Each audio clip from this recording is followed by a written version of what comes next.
TV. I've actually been on the channel, yeah. Ben TV!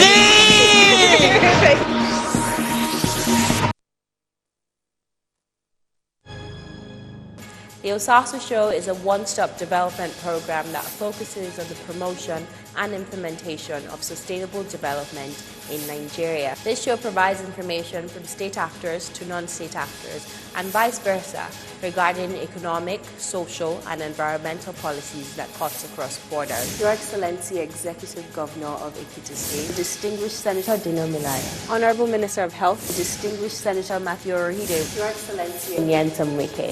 Is PDP going to be able to regain Edo State? It is the people that will decide who rules them. Are you scared? No, for God's sake. I am a veteran.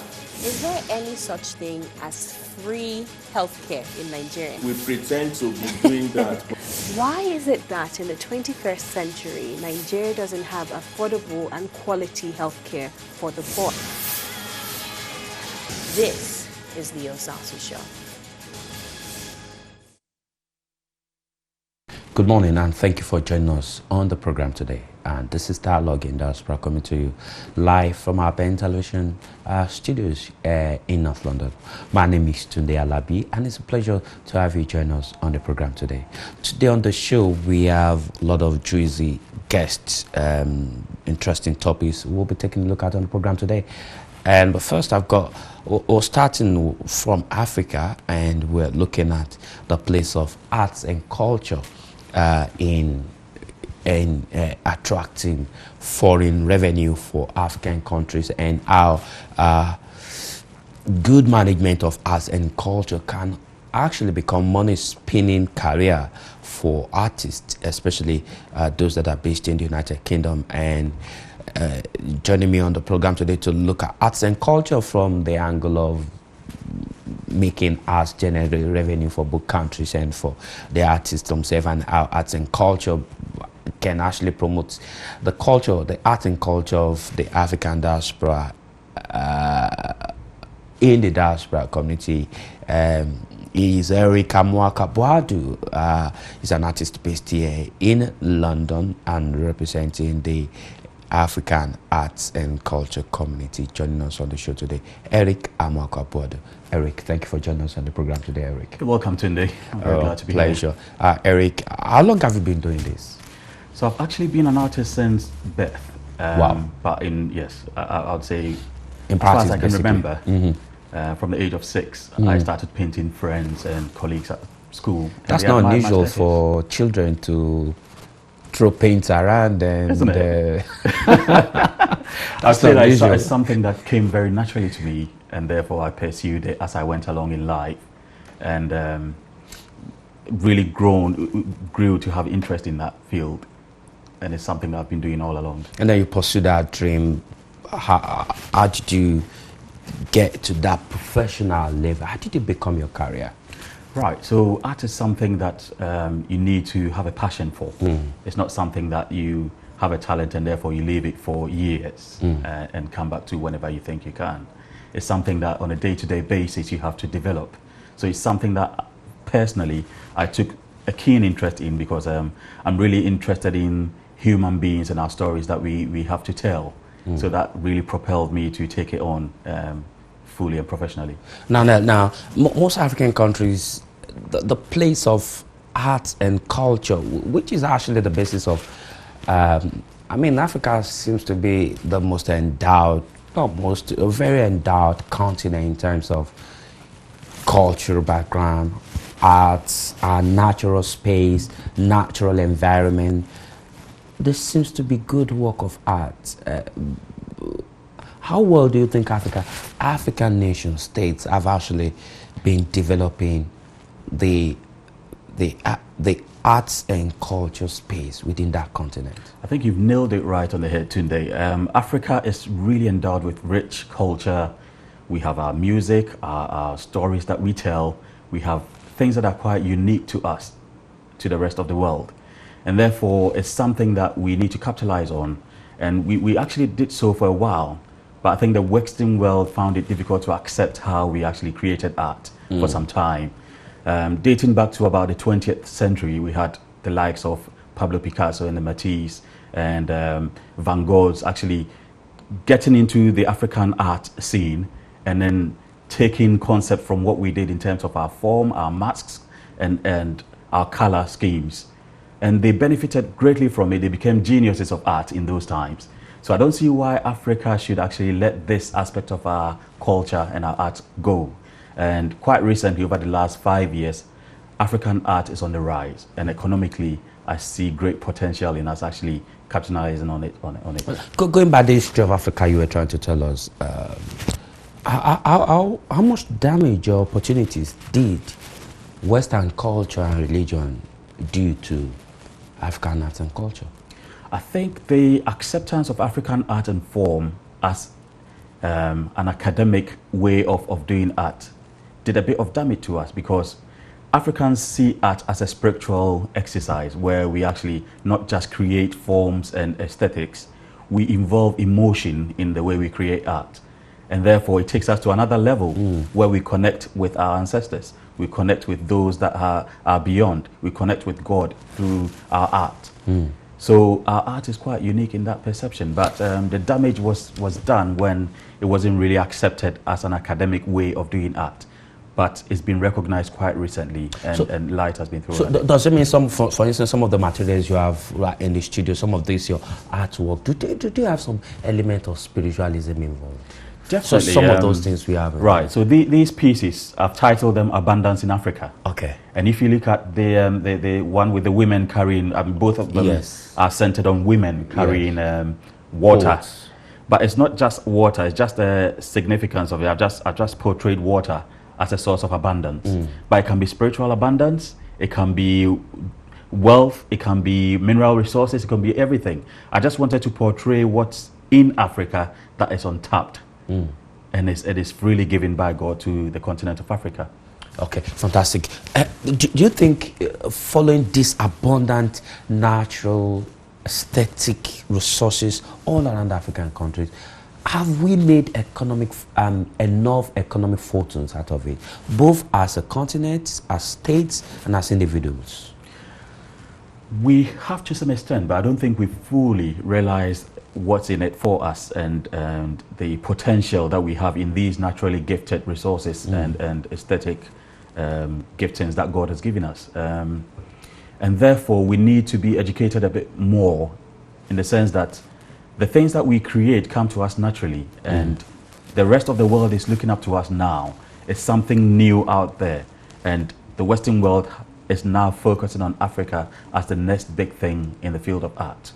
So we should definitely be making sure that we benefit from it. How do you think we can, African continents, African states can generate revenue?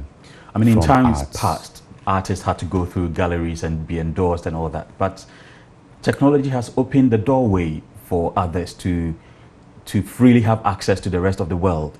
So I think we should capitalize on technology, social media, websites, to make sure that we freely showcase our work to the rest of the world. And you never know which collectors out there that's interested in it. I mean, our work is so vibrant with culture and with stories that the rest of the world can't wait to get a piece of it.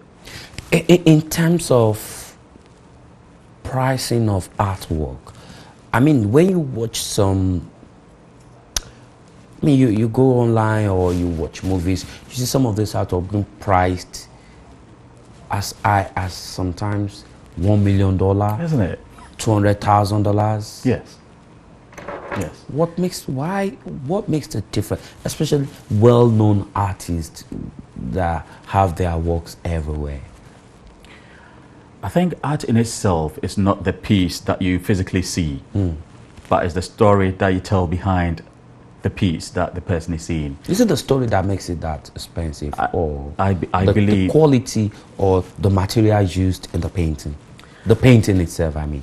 The material and the painting itself will take you to some extent, but the emotional connection that actually you make with the audience actually gives it more value. So your ability to tell a good story that accompanies the artwork brings up the value so high. And the artist as a person actually has to be able to portray that story. As I sit here, I'm dressed in my African regalia. You can see all these beads and all that. I'm telling a story with the clothing that I'm wearing right now. I'm telling you I'm an African and I'm proud to be one. So if the African artist is able to tell a story with the artwork that they produce, I believe the price would really go up, and the continent will benefit from it, as well as the individual artist. Now let's look at young adults children trying to take up art as a career. I mean, parents will say, look, you can find, your colleagues are lawyers. I mean, you know, we have African parents, you should study law, study medicine, be an accountant, and be a lawyer. What advice do you have for parents whose children have got that natural thing in them to explore the world around them? Right, Tunde, you've really touched on something that's quite personal to me. My dad was a high court judge, and my brother is pursuing a career in law. I studied mechanical engineering. Wow. And I realized that, you know, something that's inherent in you, you cannot do away with. No matter where you go, whichever career path you pursue, ultimately what has been given to you would still be out there and constantly be on your mind. I'd encourage young artists to pursue creatively in what has been naturally given to them, because it's that which will bring them satisfaction, fulfillment, and the wealth that is out there that we're pursuing. African parents, I would advise you to allow your kids to explore the creative industry, because there's so much potential in there. You can use your imagination and your creative ability to apply to so many other spheres of life. So I would really encourage our African parents to allow our kids to pursue creative Do you have ventures. a gallery here in the UK, in London? Sorry, or do you have a gallery here? Yes, I've set place up, where people can... Yes, that's correct. go on. I've set up a gallery called the Creative Collective Gallery, which is in Kent, Ashford in Kent. Okay. And what we do is we encourage the young people to come in and just showcase what they can do. It can be painting, it can be pottery, it can be knitting, it can be any form of art. But what we do is we encourage the young generation to come in, and we don't have any limit on age or ability. We just allow every creative person to come in. Do you have a showcase. website? So it's www.thecreativegallery.org.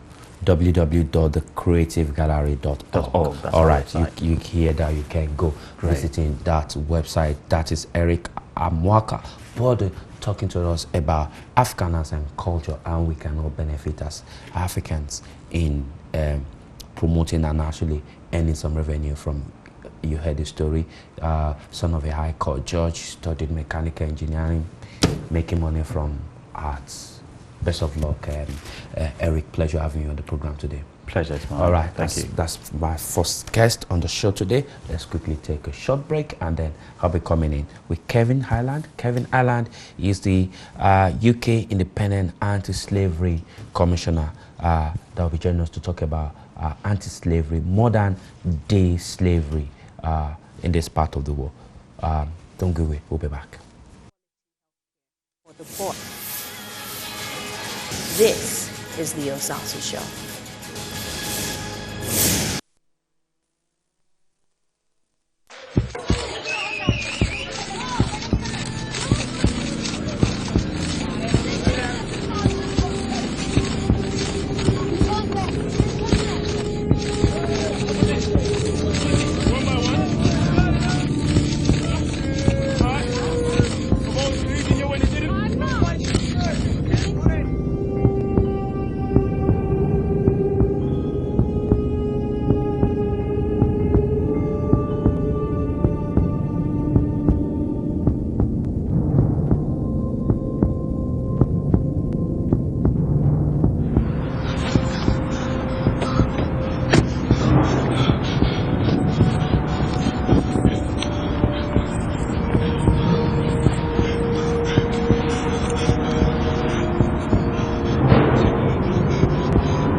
Tune in to Free Voice Radio every Saturday from 10 a.m. to 11 a.m.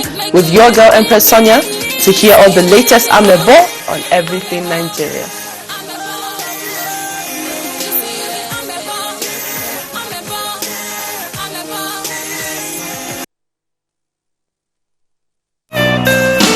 Bavidi Luxury Hotel, the newest home away from home in the Nigerian hospitality industry. 10 minutes only from the local and international airports. It's the perfect spot for your relaxation whenever you are in Lagos. 24-hour non-stop electricity, cozy and colorful rooms, Wi-Fi internet connection, and flat screen cable television. Bavidi Luxury Hotel. Our exquisite restaurant and full bar are simply second to none in taste and style. Bavidi Luxury Hotel. We are located at the posh, serene neighborhood in the Keja Business District. Your satisfaction is our first concern, so we train our staff to be professional and personable. Bavidi Luxury Hotel, number 20 Moshuda Biola Crescent, Ikeja, Lagos. Telephone +234-1291-7929 +234-708-287-7512. Bavidi Luxury Hotel, the new home away from home.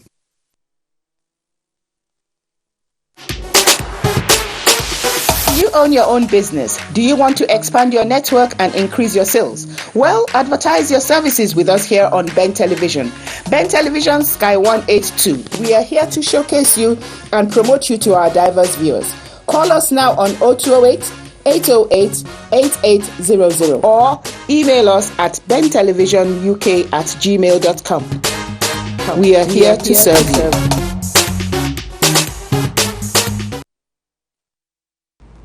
All right, thank you for staying tuned and thank you for joining us on the program. Now, joining me now is Kevin Hyland. Kevin Hyland is the Commissioner, UK Independent Anti-Slavery Commission here in London, Britain, and he's had extensive work on anti-slavery issue, and recently he was in Nigeria to talk about slavery and anti-slavery, and of course deal with this problem of modern day slavery. And so Kevin is joining me in the studio now. We'll be talking about curbing modern day slavery and how you and I are probably have been affected in one way or the other, or what we can do to help the government deal with modern day slavery in Britain. Kevin Hyland is joining me in the studio. Kevin, thank you for joining on the program today. Thank you for having me here. Pleasure. Now, Kevin, quickly tell us, what is UK Independent Anti-Slavery Commission? What do you guys do? Well, my role as the Commissioner was introduced by the Modern Day Slavery Act, which came into effect last year. And my role is to spearhead the United Kingdom's response to modern day slavery. I have a statutory footing, which is certain organisations, such as law enforcement, immigration services, local authorities, and health service, and things like the Gang Masters Licensing Authority have to cooperate with me, and I can make recommendations. But my role is independent. I was appointed by the last Home Secretary, now Prime Minister, Theresa May, and my role is actually to report to Parliament on an annual basis. I set a strategic plan of what I think needs to be done, and then I have to work with a wide range of organisations, government, statutory and non-government organisations, both nationally and internationally, in order to overall identify more victims, but also then to pursue those who commit these crimes so that they are prosecuted, and also prevention. And of course, prevention is always better than cure. What are the different ways people engage in modern day slavery? What are some of the strategies now being used that you would normally say, no, this is modern day slavery? Yeah. Well, it's very, that's the thing, it's a very wide-ranging crime. People do bring people to the UK or exploit them within the UK for sexual exploitation, so they will be moved into forced prostitution. They also bring people and use them as domestic servants, so forcing them to work. But then there's forced labour. People are forced to work in the agricultural sector, People are forced to work in factories, food processing, fisheries. But there's even been extraordinary cases where people have been forced to do charity collections, for example. There was a case down in Gloucestershire where people were brought over from Eastern Europe and they were forced by a criminal gang to go out and collect goods and clothes for charities, but it was actually forced labour and they were being treated like, like servants. And then if we look recently, there was reports of people being held in car washes, particularly in Kent, where they were washing cars, being kept like prisoners or kept in very poor conditions, not being paid, not being fed, and treated very poorly. So it has so many ways of happening and manifesting itself. But if we looked at Nigeria in particular, one of the main issues around people being trafficked from Nigeria to Europe and particularly to the UK, is around sexual exploitation and domestic servitude. You were in Nigeria lately. What did you go to do in Nigeria? What was your experience like? Well, I've been to Nigeria. This is my third trip to Nigeria. This time I was in Abuja, and there was a international conference which was hosted by Caritas Internationalis, which is a Catholic Church charity group. And at the event, Cardinal John Anaikon was present, the Archbishop of Abuja. Cardinal Tagley was present, who came from the Philippines, who is the president of Caritas International. And there were representatives from across Africa. And it was really working together on how we can actually tackle modern-day slavery, prevent it from happening in Nigeria. And there were representatives like the acting director of NAPTIP, the agency in Nigeria for tackling trafficking. And I've worked very closely with NAPTIP. I've met with your Minister of Interior when he visited here early in the year, and working very much with the High Commissions. But I think what the plan is in Nigeria is obviously to increase awareness. Now, if we look at the United Nations and other international organisations, at the moment it is clear that people arriving in Italy, coming through Libya and coming up through the Sahara, 18% of those arriving in Italy are from Nigeria. And many of them are women and children and unaccompanied minors. And they are being exploited, and their destination is sometimes into sexual exploitation. So I really want to work with the Nigerian community. And when I've travelled to Edo State, for example, the United Nations have identified that 94% of people, of women and girls who are recovered in Europe outside of Nigeria, come from Edo State, who are in sexual exploitation. So it's a very high number. 94%. 94%. So by working in Edo, working with the communities there, we could really make a difference. And when I've been to Edo State, I've been to Benin City and Arumi, and this issue is very localized to those regions. So, of course, as well, the Catholic Church is very well represented. So I think by working with the communities across Edo, I spent 4 or 5 days in Edo, and the different events I went to, 10,000 people turned up to listen to accounts. And the Nigerian communities were shocked by this. They were absolutely shocked that this is happening to their people. So I think really we need to work with the communities, because actually, I was made welcome in Nigeria. I met with the tribal leaders, I met with the faith leaders, I met with the communities, the men, women and children. And then I think we also need to work with law enforcement, so working with NAPTIP so that we can actually make rule of law and bring to justice those who commit these crimes. And that means working with European partners and working with Interpol and Europol and the police here in the UK.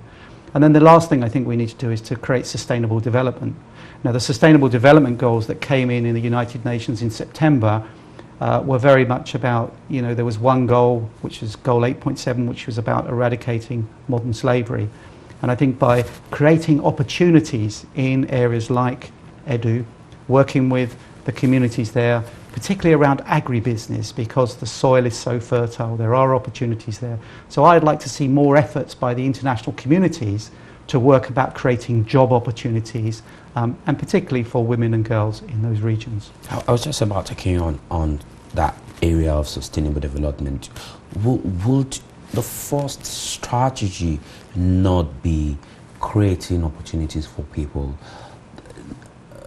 Poverty does seem to contribute quite a lot to young girls trying to find green pasture abroad, especially in Europe. Yeah. And you're absolutely right there. That's exactly the way the message is there, isn't it? When I was in Nigeria, that's when I met with the communities. It's clearly that the message that's getting there is purely about, this opportunity that's there in Europe and the United Kingdom, and that comes with a great deal of risk. There are a lot of Nigerian people who contribute so much to the UK. There's a great thriving community of Nigerian nationals in the UK, but you have to come and understand and be sponsored and have a job before you come. To take a risk and come across the Mediterranean and think you're going to have a good opportunity is a great risk. And I think you're absolutely right. We need to work, the international community needs to work to create the opportunities in Nigeria. I was made to feel very welcome in Nigeria. It is a great community. Last week when I was in Abuja, we saw the celebrations that Nigeria has, the song and dance and the thriving communities that are there. But it's up to the international community to help them and work with the Nigerian agencies and authorities to create those job opportunities, because actually when they've got the opportunity to stay in Nigeria we boost their society and make it a place that people want to stay, then obviously we will see a change. Otherwise we're always going to just be picking it up at this end. And one mother I met when I was in Edo, she said to me, my first son was taken by traffickers and he died en route. He died en route to the Mediterranean. He didn't even get as far as to the Mediterranean. And she gave everything she had, all her money, all her goods, so that she could get enough money because her second son had set off and she wanted to buy him back. She gave everything. And she said to me, I want you to work to stop our children, our sons and daughters, doing that. And I think this is one of the things we need to do, work together, work in collaboration so that we can actually help people in places like Edo State and Nigeria. And obviously my role goes wider than Nigeria, it goes to, internationally, to actually give them the opportunity to have jobs. Now this isn't an overnight fix. The Sustainable Development Goals is a 15-year plan. But I think by working together and looking at the sort of rich opportunities Nigeria has, like in agribusiness, it can start to make a difference. Yeah, let me just quickly take you on the issue of your international role, not only in Nigeria, but you've been to Nigeria about 3 times now. Yeah. How many other African countries have you been to?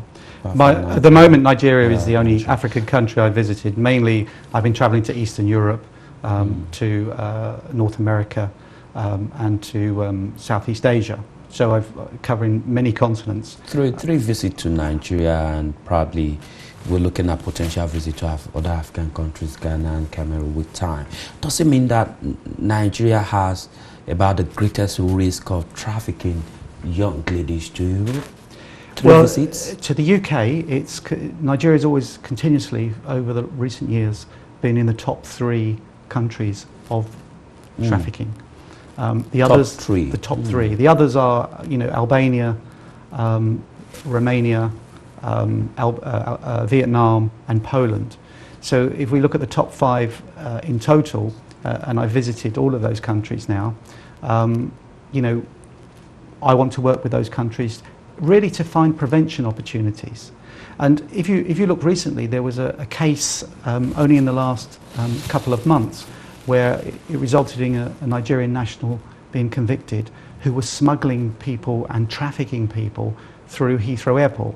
Now she received 22 years imprisonment and she trafficked as many as 40 young girls into the UK, into London, for sexual exploitation.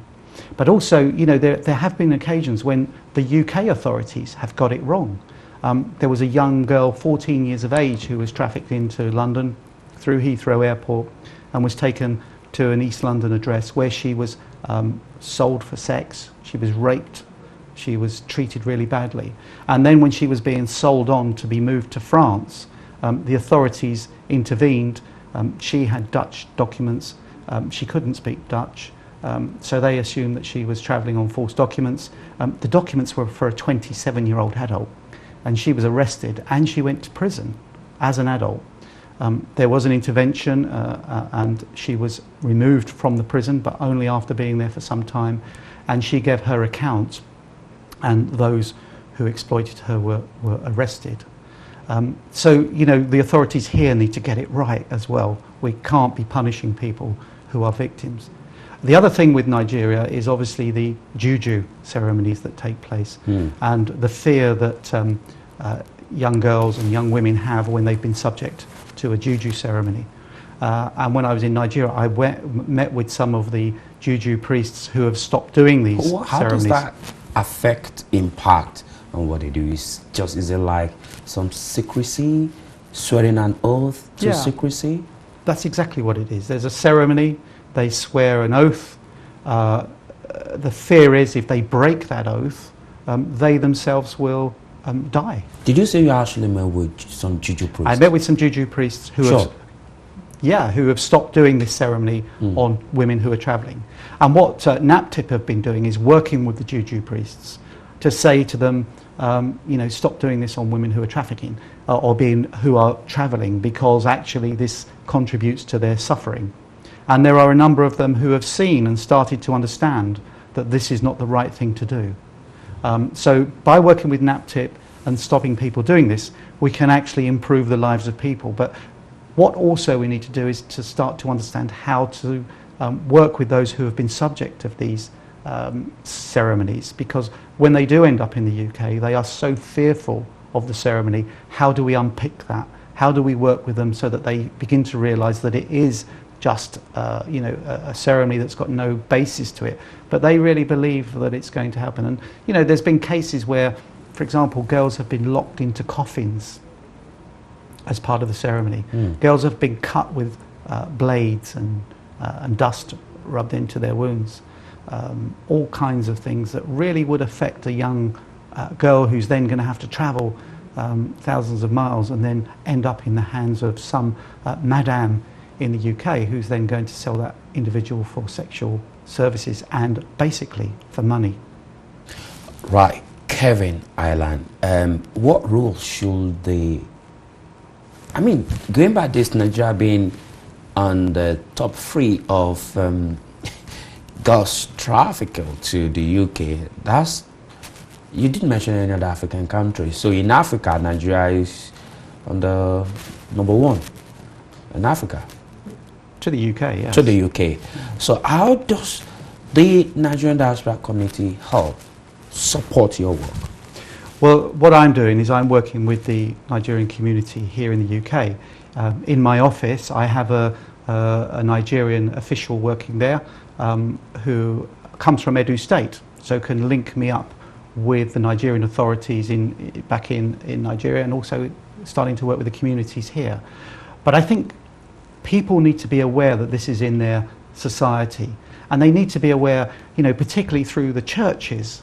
You know, Nigeria has many churches. You know, there's a big representation of Nigerian nationals in the Catholic Church here, and this is a priority for Pope Francis. He has said the trafficking of people and the exploitation of people in this sense is modern day slavery, and he calls on the international community, not Catholics only, but all people of goodwill, to address this. And I've been working with the Vatican on that. But it's actually the churches, you know, across the Nigerian community of all faiths, Muslim, Catholic, all faiths, need to work together on this and start to saying within their environment, we're not going to have this, we're not going to tolerate this in our society. But also then look for ways that they can practically help. So if there is somebody who may come to the church who looks like they may be suffering, have somewhere for them to go to, have someone they could speak to. And what we have seen is that within the church communities or in the communities are the people who are trafficked, sometimes the traffickers, and the people who are using the services. Now, it is not exclusive to the Nigerian people who are trafficked here, you know, using the sexual services. It's all people, European, British, and otherwise. But actually, the Nigerian community is a strong community. It has a lot of standards, and for them to actually start saying, we're not going to accept this in our community, and accept that it goes on. We're talking about a small proportion of your, very big nation. But when I look at things like Edu State, being responsible for 94% of the women who arrive in Europe who are sexually exploited, who are recovered, Edu State is only 2% of the whole of Nigeria. So by focusing in on the problem, we then can start to manage it. But I think the Nigerian community could start to talk about this more, could start to create groups that are going to respond to that. And that's something I want to do, and very much why I've been to Nigeria on 3 occasions, very much why I'm here today, because I want to work with the Nigerian community, because I know it is a very strong community, it's a very ethical community, and I know that when I am in Nigeria, people aren't tolerating this, and they want to stamp it out. Fantastic. Kevin Hyland, thank you for joining us on the program today. We look forward to having you again. And can I assure you that Ben TV is happy to work with your office to give you every necessary support you will require in getting this done. I can assure you that Ben TV is willing to support and join you in this crusade. Thank you. Pleasure having you on the program today. Thank you. All right, I have been talking with Kevin Hyland, the Commissioner for UK Independent Anti-Slavery Commission, who has been talking about dealing in curbing modern-day slavery around us, and he's made some very alarming information here that Nigeria makes the top 3 of girls being trafficked into the United Kingdom, with 94% of them coming from Edo State being trafficked to Europe. That's alarming, and we do hope that the government of the Federal Republic of Nigeria, especially the state governor, will begin to act to deal with this, and the Nigerian community will also support the effort of the UK Independent Anti-Slavery Commission in ensuring that there is dignity and safety for everyone coming into the United Kingdom. All right, this is how far we can go on this segment.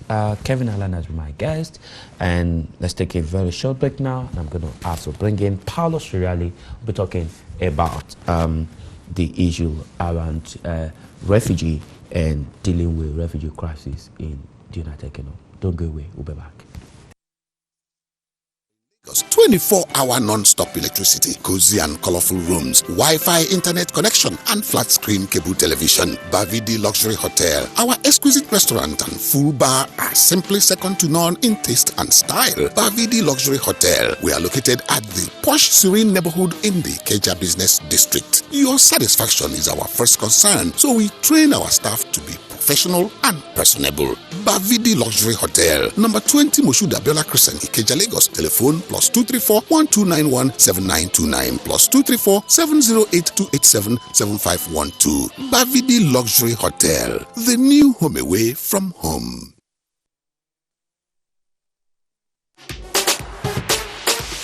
You own your own business. Do you want to expand your network and increase your sales? Well, advertise your services with us here on Ben Television.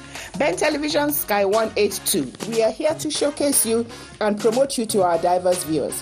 Call us now on 0208 808 8800 or email us at bentelevisionuk@gmail.com. We are here to serve you.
on Ben TV. I've actually been on the channel, yeah. Ben TV!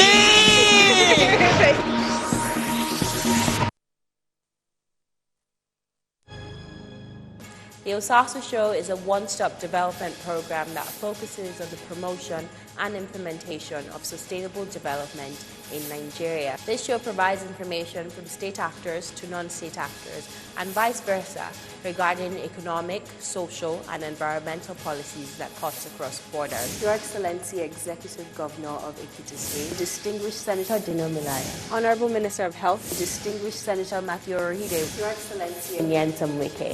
Is PDP going to be able to regain Edo State? It is the people that will decide who rules them. Are you scared? No, for God's sake. I am a veteran. Is there any such thing as free healthcare in Nigeria? We pretend to be doing that.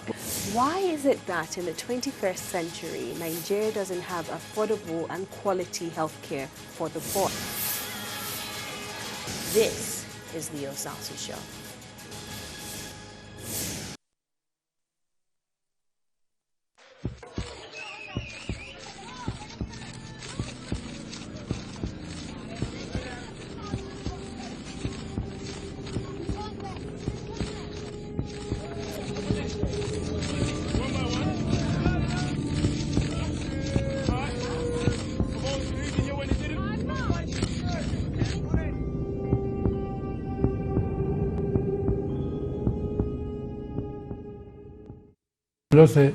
All right, thank you so much for joining us on the program today. It's a pleasure to have you. And now I have Paulo Siriali on the program, who was in Yaswood for us and covered a demonstration. Paulo, thank you for joining us on the program today, Paulo. Thank you. Good morning to everybody. What happened at Yaswood? Okay, on Saturday it was a very rainy day in Yaswood, Bedfordshire, and there was a demonstration to close, another demonstration to close this camp, this detention and removal camp, which is has been under attack for a long time because of what is happening inside. So Yaswood, the demonstration was calling on the government to close down Yaswood. It has been called by different movements, like Movement for Justice, Stand Up to Racism, Act Up London, and there was also a very small presence of Black Lives Matter, but not from London, from another city, and so many different movements were present there. They are exposing also the problem of sex, which is inside Yaswood. Has been told many times about it between the women who are imprisoned in Yaswood and who are detained for sometimes 2 or even more than 2 years, and people who should be safeguard them. Okay, let's start. Tell us, what is Yaswood? What goes on in Yaswood? What kind of detention camp is It's Yaswood? a detention for removal, and it is a detention camp where people can stay for unlimited time, even for years in some cases. For example, a woman who has been contacted on phone. She was inside Yaswood. She has been contacted by Antonia Bright on phone live. Everybody could hear what she said. She said that her 3 children are waiting for her outside, and she is forced to be detained inside. So the situation is very dire, because most of people, they know that this is somehow like a death row, as a place where you are there. It's very probable you can be deported back to your home country, where in many cases people are escaping also because of real persecutions. However, people are really scared by this, and they don't know their fate, because they can stay there, as I told, for years. The demonstration has been also very emotional, like also other events like this, because the purpose was to let people inside know that there is solidarity outside. According to the report of people who have been contacted inside, probably the people who are doing the safeguarding, they tried to avoid this contact. They tried them to distance from the windows, but some people, however, near the window, they start moving some clothes, something outside to greet the demonstrators.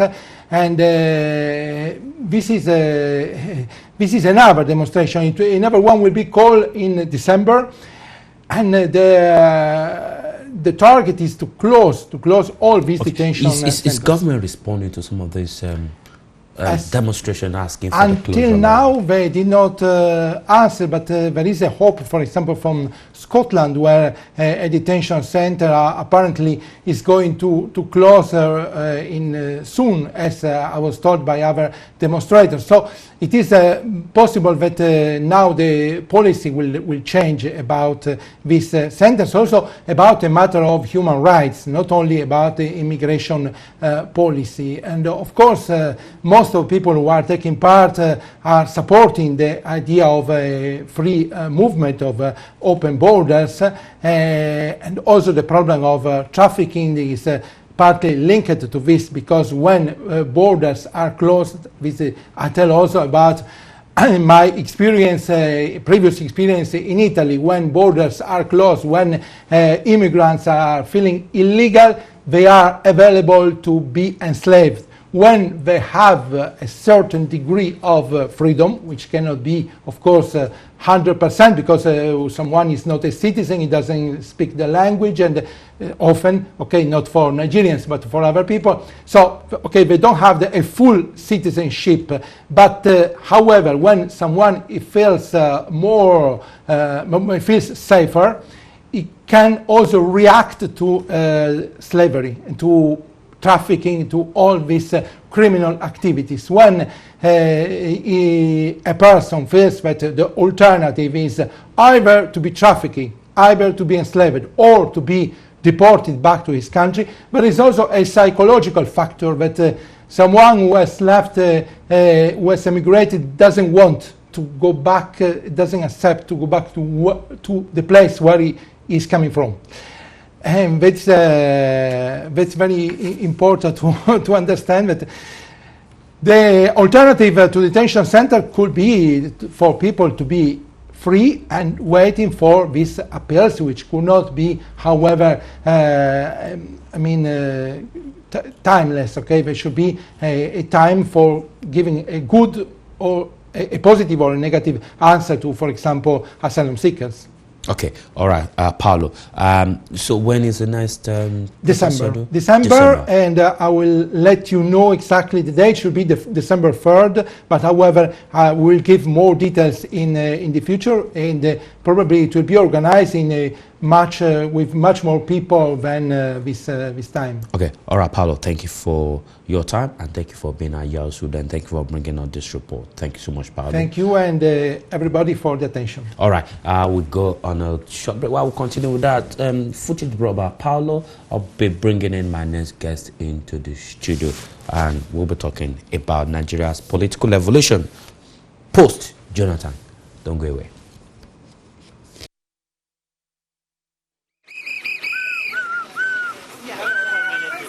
Thank you for coming. And I would like you, if you wanted to grab something like you can show or something like you really, really like it, and it's down here, and I appreciate that. Thank you, everyone. Come down and say, hey, what you want?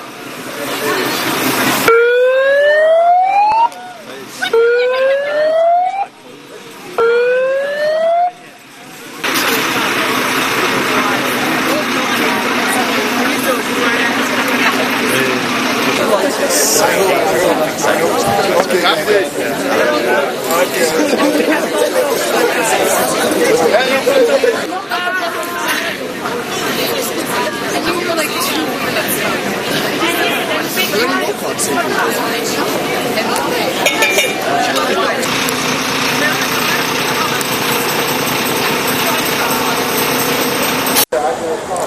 Aisha, you have been for 2 years in Yaswood. Tell us about your experience. My experience is really, really bad, and it was a really, really terrible place to be. And they take my rights for me, and Yaswood is supposed to be remove center, but I have application form in, then still continue to detain me, take my rights for me.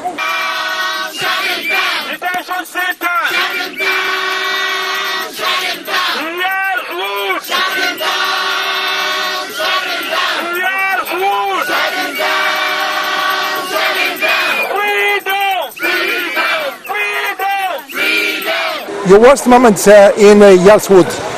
And Yaswood, to be honest, since I've been there, I see the worst thing, and I have the worst thing here happen to me. I see so many worst things happen in Yaswood because I see officer they sleep with the girl child, because some girl they are 18, they are 19. Officers sleep with the girl and how they restrain the girl, then grab the girl naked, then restrain them. Sometimes 10 officers, 1 girl, 10 officers, 1 woman, they will restrain them, try and strangle them and take it to the airport. I see the worst thing in my life. It's not just me, it's people that have been there 2 years, 3 years, with children, with the family, they are there. It's a girl that she's been there for 2 years. They cannot remove her, but she stayed there when the application form is going on. So we feel like immigration, they are taking the human rights. They are taking our rights from us. That's why we need to speak out, because Yaswood is for remove center. It's not asylum seeker. Someone who be abused, they are married. Woman who be sexual abuse, then stay detained there. And when he was detained, he make you more sad, because I see some, when you detain, you make it more sad, because her officer grabbing the girl to detain them, we sitting like that, it affect my mentally. It affect my mentally, physically, it affect me. I'm taking medication because what I see in Yaswood, it affect me.